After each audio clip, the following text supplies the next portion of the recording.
Prophet Ibrahim and his first wife Sarah had grown old and white-haired together. One day, when Prophet Ibrahim was sitting outside his house, there were 3 visitors walking towards him, to which they spoke, and he eventually invited them in for some food. "Who are they?" Sarah asked her husband Ibrahim. "I do not know any of them," he answered. "What food have we got?" "Half a sheep," she replied. "Half a sheep. Slaughter a calf for them. They are strangers and guests," he ordered. So a servant came and roasted a fat calf for them, and Prophet Ibrahim invited the guests to dine. But before long, he observed that their hands did not reach for the food. His suspicions arose, and he grew fearful. Realizing the guests were angels, since they do not eat or drink, Ibrahim wondered about their purpose.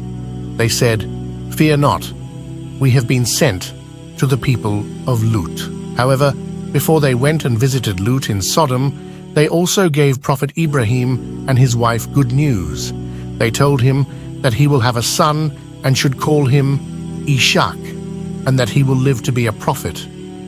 Sarah was in shock, was astonished at the prospect of bearing a child in her old age, as she thought she was infertile.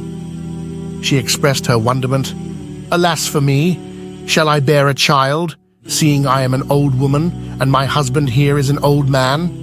That would indeed be a wonderful thing." The angels replied, "Are you astonished by Allah's decree? May Allah's mercy and blessings be upon you, O people of this house. Indeed, He is praiseworthy, all-glorious."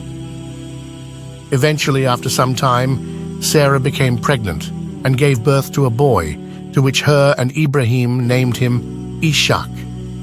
Ishaq was an obedient son, with respect and well manners. When Prophet Ibrahim sensed that his life was coming to an end, he sought a righteous wife for his son. Prophet Ibrahim did not want his son Ishaq to marry one of the Canaanites, as they were known to be pagans. So to find a suitable match, he had his trusted servant, Haran, in Iraq, to search for a bride. The servant selected Rifakah, daughter of Bethuel and granddaughter of Milcah and Nahor, who was the brother of Prophet Ibrahim. Ishaq and Rifakah got married and eventually were blessed with the birth of twins, Aisu and Prophet Yaqub. When the 2 brothers grew up, Aisu was very envious of Yaqub, as he was favored by their father and was also blessed with prophethood by Allah.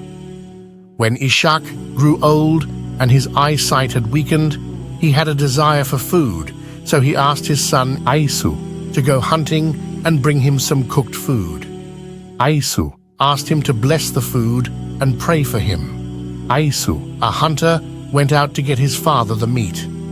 Rifakah, overhearing this, ordered her son Yaqub to slaughter 2 goats of his best flock and cook them as his father liked and bring it to him before his brother returned.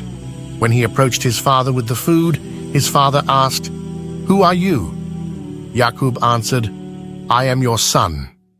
When his father finished eating, he prayed for his son to be the more blessed brother and to prevail over them and all people, and for Allah to sustain him and his children. When he left his father, his brother Esau, who had carried out his father's command, entered. Ishaq asked him, "What is this, my son?" He answered, "This is the food you like."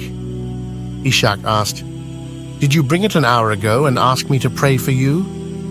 Esau was confused and said, "No, I swear I did not."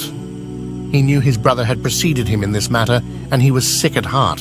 When their mother knew that, Esau threatened his brother Yaqub.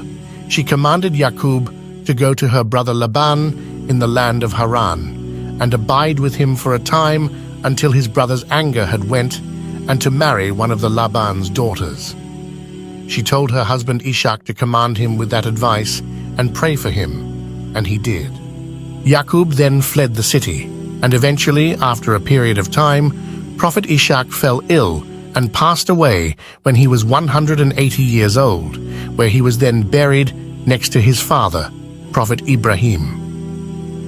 And in the next story episode, we will see the story of Prophet Yaqub and his experiences after fleeing the city, escaping the threat of his brother. Make sure to like and subscribe to not miss the next. Take care, brothers and sisters.